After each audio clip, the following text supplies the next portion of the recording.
Hello दोस्तों, आप सभी का स्वागत है मेरे यूट्यूब चैनल में। आज की कहानी है लव अफेयर भाग 9। आहाना को जब होश आया तो उसने खुद को अमेरिका के सिटी हॉस्पिटल में पाया। पापा, आहाना के मुंह से बस इतना ही निकला था। सामने डॉक्टर से अल्बर्ट बात करता हुआ रुका और बेटी की तरफ देखकर मुस्कुरा दिया। अल्बर्ट एक फ्रांसीसी ब्रिटिश पक्के उम्र का मर्द था। 60 से भी ऊपर उसकी उम्र थी, लेकिन अभी भी 30-35 साल के लगते थे। गोरा रंग और गोल्डन बाल रखते थे। आहाना भी बिल्कुल अपने पापा के जैसे खूबसूरत थी। पापा, मुझे क्या हुआ है? आहाना ने हाथों को देखा जिसमें कैनुला लगा हुआ था। कुछ नहीं बेटा, बस आप एक हफ्ते से बेहोश हैं, डॉक्टर ने बताया। आपके जिस्म में किसी ने खतरनाक बेहोशी की दवा इंजेक्ट किया था, जिसकी वजह से आपका नर्वस ब्रेक डाउन हो गया था। अल्बर्ट ने बेटी का हाथ प्यार से हाथ में दबाया। आहान कहाँ है? आहाना ने यहाँ वहाँ देखती हुई बेचैनी से बोली। होगा ही कहीं, तुम उसके लिए टेंशन मत लो, अल्बर्ट ने गुस्से से कहा। आहाना को होश में आते ठीक 3 घंटे बाद डिस्चार्ज कर दिया गया। आहाना अपने पापा के साथ घर वापस आ गई। पूरे 7-8 महीने के बाद वह अपने घर को देख रही थी। आहाना का घर नए तरीके से डिज़ाइन किया हुआ था। दीवारों पर प्लेट हैंगिंग लगी हुई थी। बड़ी बड़ी पेंटिंग। गैलरी में आहान और अल्बर्ट के बड़े से फ्रेम में फ़ोटो लगी हुई थी। उनकी छोटी सी प्यारी सी फैमिली। लॉन्ज में लेटेस्ट टाइम के सारे फर्नीचर और मशीन थे। अल्बर्ट का घर बहुत ज़्यादा बड़ा था। आहाना घर में बड़ी और आहान छोटा था। दोनों भाई बहन बहुत ज़्यादा खूबसूरत थे। आहाना अपने छोटे भाई से हिंदी और इंग्लिश में बात करती थी, वहीं अपने पापा अल्बर्ट से फ्रांसीसी में बात करती थी।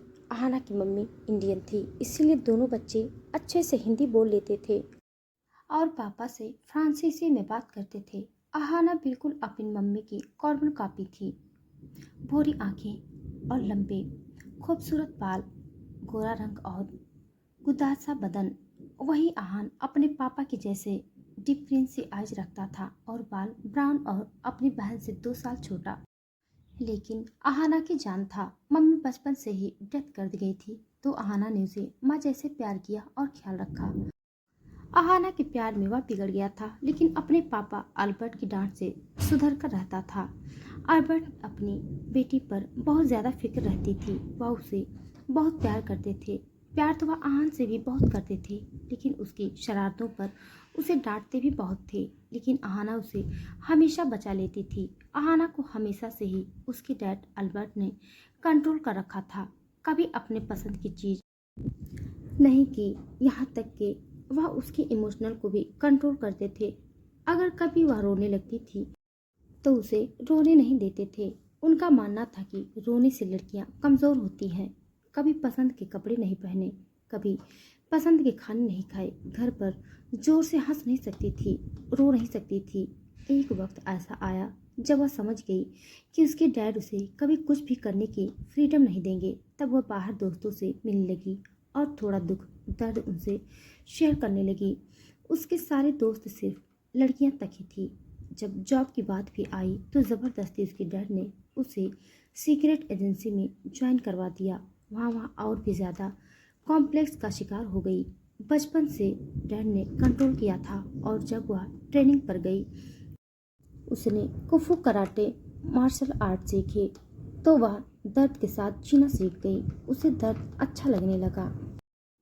जब ज़्यादा डिप्रेशन में होती तो सिगरेट पी लेती थी, लेकिन जब उसके डैड को पता चला तो लगा एक थप्पड़, और फिर भी वह कभी कभी छुप कर पी लेती थी। सीक्रेट एजेंसी में उसने बहुत नाम कमाया। एक खतरनाक औरत शैला, जो सीरियल किलर थी, उसके हाथों में हथकड़ी डाली। इसके अलावा भी उसने बहुत सारे मिस्टेरी सॉल्व की और बहुत सारे क्रिमिनल को उसने अंजाम तक पहुंचाया। यह सब उसने किसी की नज़र में आए बगैर किया था। बहुत सारे ऑनर्स से उसे नवाजा गया और 5 स्टार कमाए। आहाना अपने पास्ट को याद करते हुए रूम में गई। उसके डैड ने उसे आराम करने के लिए जाने दिया और आहान के पास चले गए। बेटे से भी मिलना था। आहाना अपने रूम में आ गई और रूम बंद करके मुंह में हाथ रखकर रोने लगी। उसे रह रहकर विवान की याद आ रही थी। इतनी बुरी तरह से विवान उसके नस नस में बस गया था। विवान ने उसकी तकलीफ कम करने के लिए उसे इंजेक्शन लगाया था, वरना जो आहना के अंदर वेली थी वह विवान को जाते हुए देखकर रोती और तड़पती। वाह रे नसीब, प्यार हुआ भी तो एक अंडरवर्ल्ड के बॉस से। आहना को इतनी ज्यादा तकलीफ उसे पूरी जिंदगी में कभी नहीं हुई थी जितनी विवान के प्यार को एहसास करके हो रही थी। विवान छोड़कर चला गया था, ऊपर से अजीब सा एहसास दिलाकर चला गया था। आहना सोच रही थी कि काश वह 7 महीने पहले रोजर अंकल को इंडिया जाने से मना कर देती। आज या सब कुछ नहीं होता। उसे सारी बातें याद आ रही थी। 7-8 महीने पहले कितने बिंदास तरीके से जिंदगी गुजार रही थी। तभी इंटरनेशनल कॉन्फ्रेंस बुलाई गई थी और उसमें आहाना भी गई थी। फिर बस वहीं से शुरुआत हुई वेली और विवान की प्रेम कहानी। 8 महीने पहले आहाना अपने घर के पोर्शन में बैठी थी, तभी उसका भाई आहान उसके पास आया। प्लीज मेरी एक हेल्प कर दो। आहान, जो कि ग्रीन आइज रखता था और काफी हैंडसम था, वह आहाना का छोटा भाई था। अब क्या कर दिया, आहाना ने तेवर बदल कर बोली। पापा का फ्लावर पोट मुझसे भूल से टूट गया। अगर पापा को पता चल गई तो मुझे मारकर चूहा बना देंगे। प्लीज तुम बोल देना मुझसे टूटा है। वह तुम पर तो कभी नहीं चिल्लाते हैं, ना ही तुम्हें डांटेंगे। प्लीज इस बार मेरी हेल्प कर दो, यह आखिरी बार है। आहाना आहान गिड़गिड़ाने लगा। ठीक है जाओ, मैं संभालूंगी। बचपन से यही तो होता आया है। तुम्हारी गलती मैंने अपने सर पर ली है, पता नहीं कब बड़े होंगे। आहाना बड़बड़ाई तो आहान वहां से चला गया। आहाना अपने रूम में आई और चेंज करने लगी। उसे आज क्रिमिनल पर होने वाले इंटरनेशनल कॉन्फ्रेंस में जाना था। वह भी एक सीक्रेट एजेंट थी, इसलिए जाना जरूरी था। आहाना ब्लैक शर्ट और नेवी ब्लू लॉन्ग पैंट पहने घर से अपनी बाइक पर निकली और सीधा कॉन्फ्रेंस हॉल में जाकर बैठ गई। थोड़ी ही देर में कॉन्फ्रेंस शुरू हुई और आहाना बड़े गौर से सुनने लगी। रोजर अंकल सब लोगों से मुखातिब थे। उनके हाथ में माइक था और सारे लोग रोजर को ध्यान से सुन रहे थे। रोजर सर सीक्रेट सर्विस और भी बहुत सारे इंटेलिजेंट ब्यूरो के हेड थे। रोजर और आहाना के पापा अल्बर्ट बहुत गहरे दोस्त थे। तो आप सब जानते हैं आप सबको यहाँ क्यों बुलाया गया है। एक हाई रेटेड क्रिमिनल और वैसे वह बहुत सारे माफिया का बॉस भी कहलाता है। लंदन हो या अमेरिका या इंडिया, इसके हर जगह क्राइम के ब्रांच हैं। तो अब हमें किसी भी तरह इसके खिलाफ सबूत जमा करना है। यह कोई मर्डर या रेपिस्ट नहीं है, यह लड़का इलीगल धंधे का हेड है। मतलब यह बहुत बड़ा ड्रग्स का स्मगलर है, लेकिन आज तक लंदन की पुलिस इसका कुछ नहीं बिगाड़ सकी। क्यों है लंदन का मेयर विवान का बहुत अच्छा दोस्त है। तो मेरी इतनी लंबी लेक्चर का सिर्फ यही मतलब है कि हमसे कोई इसके घर जाकर रहेगा और इसके खिलाफ सबूत जमा करेगा। इस काम के लिए एक्सपर्ट और एक्सपीरियंस आदमी चाहिए। रोजर अंकल की नज़र हॉल में बैठे सब लोगों पर दौड़ने लगी। आना सामने बड़े से स्क्रीन पर विवान की पिक्चर देख रही थी। आहाना ने सोचा, यह इतना यंग और हैंडसम लड़का स्मगलर है। मैंने यह फैसला लिया है कि सीक्रेट सर्विस वालों को भेजना चाहिए, क्योंकि डिटेक्टिव या इंटेलिजेंस वगैरह के आदमी बहुत फेमस हैं। सीक्रेट एजेंसी वाले किसी की भी नज़र में नहीं आते हैं। वैसे विवान आजकल इंडिया में है और मैं ऐसी लड़की या लड़के को चुनूंगा जिसे हिंदी बोलने आती हो, रोजर अंकल ने कहा। तो आहाना मुस्कुरा दी, क्योंकि उसे हिंदी बोलनी आती थी। आहाना आजकल क्या कर रही हो, रोजर अंकल ने आहाना से पूछा। कुछ नहीं, होटल को मैनेज कर रही हूँ, आहाना बोली। बहुत अच्छे। अगर मैं कभी किसी और से पूछता तो वह सीधा यही कह देता कि मैं फ्री हूँ, मुझे मिशन पर भेज दीजिए। लेकिन सीक्रेट सर्विस वाले कभी भी अपनी असलियत दूसरों पर जाहिर नहीं करते हैं। ओके आहाना, कल आकर अपना पासपोर्ट ले लेना और इंडिया जाने के लिए तैयार हो जाओ। तुम इस मिशन के लिए एकदम परफेक्ट हो। All the best and have a nice day. तो ऑल कॉन्फ्रेंस खत्म हो गई थी और सब आहाना को इंस्ट्रक्शन दे रहे थे। सबों की बातें और गुड लक लेकर आहाना वापस घर आई तो उसके घर में अच्छा खासा बवाल मचा हुआ था। अल्बर्ट आहाना को झाड़ रहे थे। प्लीज पापा रहने दे, बच्चा है वह, हो जाती है गलती। और एक बात, वह फ्लोरबोर्ड मुझसे टूटा है। आहाना ने बीच में आकर बोला, यह बच्चा है, जवान लड़का हो गया है, पर एक काम ढंग का नहीं करता है। कभी तुम्हारे साथ होटल क्यों नहीं जाता, तुम्हारा हाथ क्यों नहीं बटाता, सिर्फ बैठे बैठे खाते रहता है, बेशर्म। अल्बर्ट फ्रांसीसी जुबान में आहान को डांट रहे थे। आहान, तुम यहाँ से जाओ। आहाना ने उसे वहां से हटाया और पापा को कूल डाउन कराने लगी। पापा, न्यू मिशन। मैं 2 दिन के अंदर ही इंडिया जा रही हूँ। वहाँ पर शायद कोई स्मगलर है, बस उसके खिलाफ सबूत इकट्ठा करना है और कुछ नहीं। आहाना ने अपने पापा को नए ताक से इन्फॉर्म किया और कांच पर बैठ गई। हाँ, अच्छी बात है, लेकिन होशियार रहना, और हाँ, जल्दी वापस आना। तुम्हारे बगैर मुझे कुछ अच्छा नहीं लगता है, बस जल्दी आने की कोशिश करना। अल्बर्ट ने कहा तो आहाना उसके प्यार से गले लग गई। रोजर अंकल ने उसका जाली पासपोर्ट उसे दे दिया और उसे उसका कैरेक्टर समझा दिया। भूल जाओ कि तुम आहाना हो, आज से तुम वेली हो, वेली अग्रवाल। तुम्हारे मॉम डैड कार एक्सीडेंट में मर गए हैं और इसके पीछे तुम्हारे रोहित अंकल का हाथ है, जो तुम पर गंदी नजर रखता है और तुमसे शादी करना चाहता है। रोजर अंकल ने कहा, 1 मिनट अंकल, कहानी कुछ ज्यादा ही ड्रामेटिक नहीं है?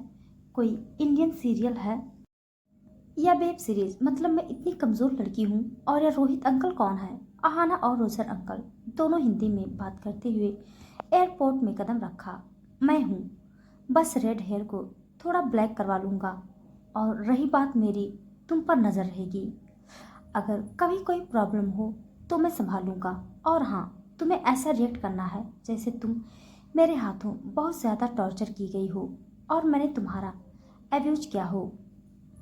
मैं जब भी विवान के साथ तुम्हारे सामने आऊँगा, तुम मुझे देखकर डरना, कांपना और रोना स्टार्ट कर देना। दोनों एयरपोर्ट पर बैठे बातें कर रहे थे। छी, यह कुछ ज़्यादा ही हो गया। मैं इतनी कमज़ोर नहीं हूँ। और रही बात आपकी, तो हम कुछ भी स्क्रिप्ट तैयार कर सकते हैं। मैं विवान के करीब कैसे जाऊंगी जिससे मैं उस पर नज़र रख सकूं? आहाना को जैसे कुछ खास पसंद नहीं आया।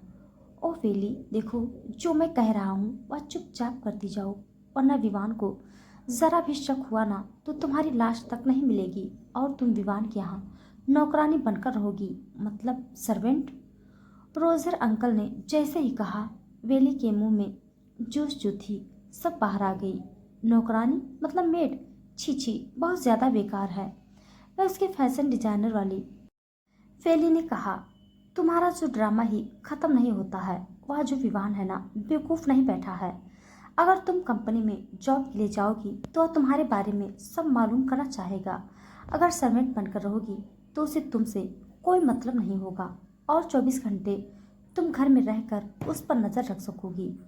अब तुम भूल जाओ, मैं तुम्हारा बॉस हूँ या रोजर अंकल हूँ, मैं तुम्हारा रोहित अंकल हूँ। और अब कोई सवाल जवाब नहीं। रोजर ने हाथ उठाकर उसे बोलने से रोका। आहाना ने अपना नाम वेली अच्छे से याद कर लिया और इंडिया जाने वाली फ्लाइट पर जाकर बैठ गई। जैसे वह दोनों अमेरिका से निकले, दोनों एक दूसरे के लिए अजनबी हो गए। आहाना इंडियन पहुंचकर वेली हो गई और रोजर रोहित वर्मा बन गया। रोहित अंकल ने विवान के घर की काम वाली को खासी मोटी रकम देकर वेली को काम पर लगवा दिया। वेली हमेशा रोहित अंकल के मैसेज या अपने गले में पहने ट्रांसमीटर से कनेक्ट रहती थी। वेली ने विवान को काफ़ी अच्छे से हैंडल कर रखा था। हमेशा उसके सामने डरती रहती या रोती रहती या ज़्यादा होता तो बेहोश हो जाती थी। यह सब सिंपैथी पाने के लिए करती थी। विवान की हमदर्दी हासिल करना चाहती थी, लेकिन विवान ने उसे हमदर्दी की जगह प्यार दिया। एक वक्त ऐसा आया जब उसे लगने लगा कि वह विवान को सब सच बता दे। 2-4 बेल्ट ही मार खाती, लेकिन विवान बाद में उसे माफ कर देता। लेकिन वह अपने फर्ज से गद्दारी नहीं कर सकती थी। विवान ने जब उसे कॉलेज में एडमिशन करवाया तो वहाँ आहान को देखकर उसका पारा चढ़ गया। बेली को डर लगने लगा, कहीं आहान की वजह से सब चीज़ बेकार ना हो जाए। आहान उसका छोटा भाई था और वह उसे माँ के जैसे प्यार करती थी। जिसका डर था वही हुआ। विवान ने गलत समझ लिया और वेली फंस गई। अब वह उसे क्या बताती? वह उसका छोटा भाई है।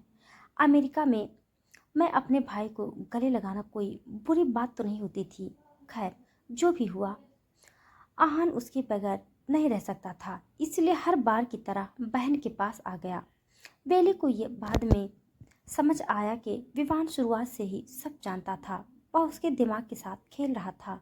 विवान सच में मास्टरमाइंड था, लेकिन जाते जाते विवान ने उस पर आखिरी जो वार किया वह बहुत खतरनाक था। प्यार का जख्म दिल में नासूर बन गया था। वह जिस काम के लिए आई थी वह तो हो गया था। विवान ने जानबूझकर अपने इलीगल पेपर्स वेली के लिए छोड़ दिए थे। वह जानता था, वरना सीक्रेट एजेंसी वाले वेली को निकाल भी सकते थे या इससे भी बुरा कर सकते थे। वह बाहर मुल्क के कानून जानता था। आखिरी में मैं भी प्यार भरी तकलीफ उसे देकर वह लंदन चला गया। रोहित और आहान जब आए थे तो विवान वहाँ पर नहीं था, लेकिन वेली बेहोश पड़ी थी और उसके हाथ में पेपर्स थे। रोहित ने पेपर्स लिए और उसी दिन की रात को अपने प्राइवेट जेट से अमेरिका लौट आए। वेली व्हील चेयर पर थी, वह बेहोश थी। उसे हॉस्पिटल में एडमिट किया गया। सीक्रेट एजेंसी वालों ने धूम मची हुई थी। एक लड़की ने दुश्मन के साथ रहकर उसके राज उगलवा लिए हैं, लेकिन कोई यह नहीं जानता था वह इंडिया में सब कुछ खोई थी। उसका दिल कहीं खो गया था। आहाना अपना पास्ट याद करके रो रही थी। उसके डैड, उसके दोस्त और भाई सब बहुत ज्यादा खुश थे। आहाना रूम बंद में रोई जा रही थी। कभी भी वह इस तरह नहीं टूटी थी। विवान के सहारे की उसे सख्त जरूरत थी। उसका दिल कर रहा था वह विवान की गले रखकर रोए और उसके कंधे पर सर रखकर आराम से सो जाए। आहाना जो विवान के लिए वेली थी, किसी को कुछ बता भी नहीं सकती थी कि उसके साथ क्या क्या हुआ है। घर में पापा और छोटे भाई थे। वह सबसे बहुत ज्यादा फ्रैंक थी, लेकिन कुछ बातें ऐसी होती हैं जो माँ या बहन से शेयर की जाती है। वेली का पेट बहुत ज्यादा दुख रहा था। वह सीधा होकर लेट गई, लेकिन उसे विवान की बातें याद आने लगी। तुम्हारे लिए ये बहुत बड़ी सजा है कि तुम मेरे बिना जिंदा रहोगी। विवान की बात याद आते ही आंखें आंसू बहने लगी। फिर उसे विवान की बात याद आई और उसे विवान दिखाई भी देने लगा। विवान उस पर झुककर कह रहा था, वेली, यह आंखें आंसू बहाने के लिए नहीं है। तुम रोती हो तो लगता है जैसे मेरा दिल रो रहा है। आहाना अचानक से उठी और पूरे कमरे में देखने लगी। विवान कहीं नहीं था। ओह गॉड, मैं कहीं पागल तो नहीं हो गई हूँ? आहाना खुद से बड़बड़ाई। आहाना को उल्टी जैसा फील हुआ तो वह वॉशरूम गई और सिंक पर झुकी उल्टियाँ करने लगी। आहाना ने इस बात पर कोई ध्यान नहीं दिया, क्योंकि अक्सर उसे बस जमी हो जाया करती थी नॉर्मल फूड पॉइजनिंग। आहाना आकर बेड पर सोई तो थोड़ा आराम सा महसूस कर रही थी, लेकिन जी मतला रहा था। आहाना ने सोचा, रूम में बैठकर रोने से कोई फायदा नहीं है, थोड़ा पापा के पास जाकर बैठना चाहिए। आहाना सिटिंग रूम में गई, जहां आहान और उसके पापा बैठे किसी टॉपिक पर बहस कर रहे थे। अरे मेरा बच्चा, इधर आओ। अल्बर्ट ने बेटी को आते हुए देखा तो उठकर उसके करीब आ गया। तो मेरा बेटा क्या खाएगा? तुम जो कहोगी वह मैं बना दूंगा। तुम तो जानती हो मैं कितना अच्छा शेफ हूँ। अल्बर्ट ने प्यार से आहाना के सर पर हाथ रखकर कहा। नहीं पापा, मुझे कुछ नहीं खाना है। आहाना का दर्द अब बस निकलने ही वाला था। वह अचानक अपने पापा के सीने से लगकर रोने लगी और अल्बर्ट एकदम बौखला गए। अचानक उनकी बेटी क्यों रोने लगी थी? आहान जो मोबाइल में देखकर मुस्कुरा रहा था, वह भी अपनी बहन के यूं अचानक रोने से परेशान हो गया। मेरी प्यारी, रो क्यों रही है? क्या हुआ? तुम तो अचानक यूं रो रही हो। बेटा मेरी जान, क्या हुआ है? अल्बर्ट ने बेटे के आंसू पोंछे और आहान जल्दी से उसके लिए पानी का गिलास भर लाया। जल्दी जल्दी आहाना ने पानी पिया और बोलने लगी, पापा मुझे वह चाहिए। वह मुझे अकेला छोड़ गया है। मैं उसके बिना बहुत अकेली हो गई हूँ। कौन बेटा? प्लीज बेटा बताओ, किसकी बात कर रही हो? उसका नाम बताओ, मैं उसे कहीं से भी ढूंढ लाऊंगा। अलवर बेटी को रोता देख खुद भी हिलकर रह गए थे।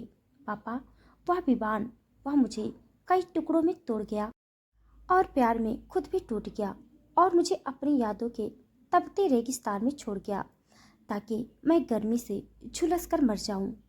आहाना ने जैसे विवान का नाम लिया दूर खड़े आहान को समझ आ गया वह किस विवान में बात कर रही है। वही विवान जो लंदन में रहता था, लेकिन वह तो एक स्मगलर था।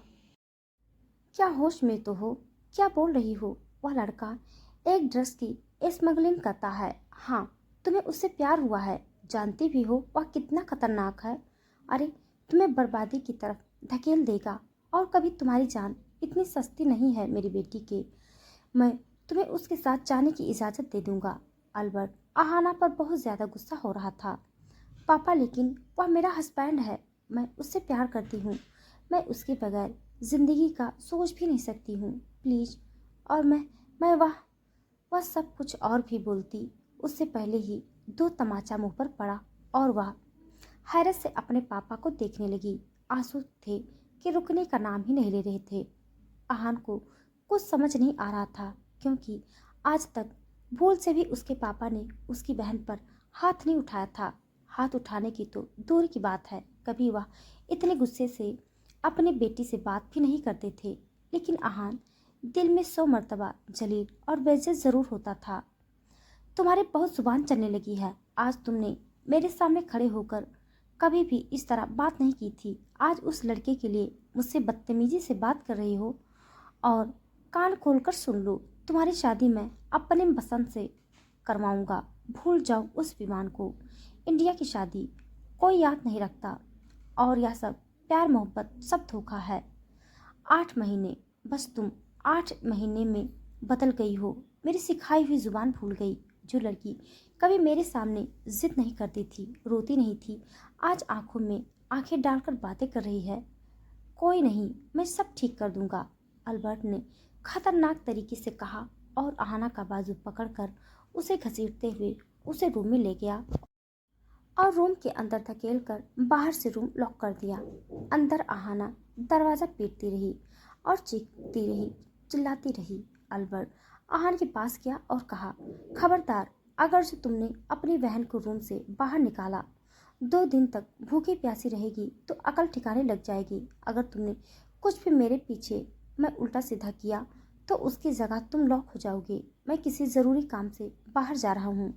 अपना लेदर जैकेट पहनते हुए अल्बर्ट बाहर चला गया। आन सब कुछ देखकर समझ रहा था। रूम के अंदर से रोने की आवाज़ आ रही थी। आन को समझ नहीं आ रहा था क्या करे या क्या नहीं। एक तरफ बहन की मोहब्बत तो दूसरी तरफ पापा की धमकी। आहाना रूम में बैठी घुटनों में सिर करके रो रही थी। रूम का बुरा हाल हो रहा था। सारा सामान बिखरा हुआ था। ऐसे उसकी ज़िंदगी टूटकर बिखर गई थी। तो दोस्तों, आज के लिए बस इतना। इसके आगे का भाग जानने के लिए आप सब मेरे साथ बने रहिए। मेरी कहानी आप सबको कैसे लग रही है कमेंट बॉक्स में ज़रूर बताइए।